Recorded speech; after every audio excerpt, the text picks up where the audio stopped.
PM Modi ji का भाषण parliament में सुनिए, उनका भाषण सुनिए। और महू में जहां बाबा साहब आम्बेडकर जी का जन्म हुआ था, उसको एक स्मारक के रूप में पुनर्निर्माण करने का काम सुंदरलाल पटवारी जी जब मुख्यमंत्री थे तब मध्य प्रदेश में हुआ था। शताब्दी के समय भी उनके साथ ये भी किया गया। संविधान पर चर्चा, पीएम मोदी।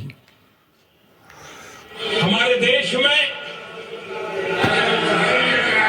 बाबा साहब आम्बेडकर एक दीर्घदृष्टा थे। समाज के दबे कुचले लोगों को मुख्य धारा में लाने के लिए वो प्रतिबद्ध थे और एक लंबे सोच के साथ भारत को अगर विकसित होना तो भारत का कोई अंग दुर्बल नहीं रहना चाहिए, ये चिंता बाबा साहब को सताती थी।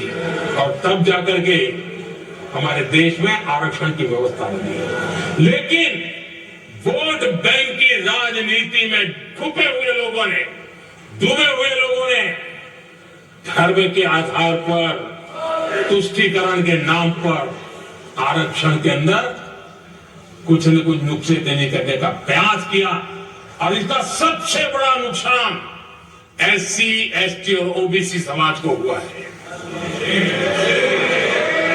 आदरणीय सभापति जी, आरक्षण की कथा बहुत लंबी है।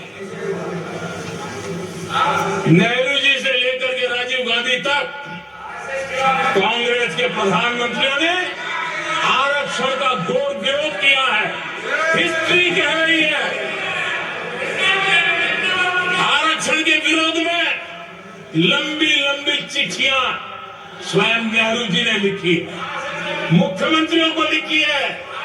इतना ही नहीं, सदन में आरक्षण के खिलाफ लंबे लंबे भाषण इन लोगों ने किए हैं। बाबा साहब आम्बेडकर समता के लिए और भारत में संतुलित विकास के लिए आरक्षण के लेकर के आए। उन्होंने उसके खिलाफ भी झंडा ऊंचा किया हुआ था। दशकों तक मंडल कमीशन के रिपोर्ट को डिब्बे में डाल दिया था। जब कांग्रेस को देश ने हटाया, जब कांग्रेस गई, तब जाकर के ओबीसी को आरक्षण मिला। तब तक ओबीसी को आरक्षण नहीं मिला। ये कांग्रेस का पाप है। अगर उस समय मिला होता तो आज देश के अनेक पदों पर ओबीसी समाज के लोग भी देश की सेवा करते, लेकिन नहीं करने दिया, नहीं होने दिया।